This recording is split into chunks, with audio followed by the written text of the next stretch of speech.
Chceli by ste si vedieť vyrobiť takúto hrkaciu pohľadnicu? Tak ja vám ukážem ako na to, aj kde zoženiete sadu materiálu na jej výrobu. Spomínaná sada obsahuje pohľadnicové základy, ja som si vytiahla tento štvorcový. Hrkaciu časť pohľadnice vytvoríme tak, že si zoberieme tento papier s výrezom vajíčka a otočíme ho druhou stranou. Vajíčko oblepíme obojstrannou páskou a na tú priložíme acetátovú fóliu. Len čo je acetátová fólia na mieste, tak na ňu putuje 3D páska. Tu lepíme po obvode celého vajíčka, je dôležité, aby nám tam nezostala žiadna medzera, aby nikadiaľ nevypadávali flitre. Potom na pohľadnicový základ položíme flitre a nalepíme vrchnú pripravenú časť. Čo ju nalepíme, máme nachystané hrkátko. Ja som si potom po obvode spravila čiernou fixkou takéto čiaročky, len tak na ozdobu.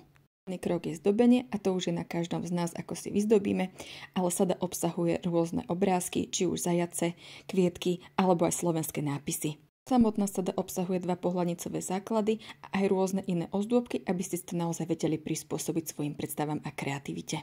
Na výrobu mimo sady budete potrebovať len nožnice a nejaké lepidlo. Všetko ostatné už obsahuje sada. Tu nájdete na Scrapboard.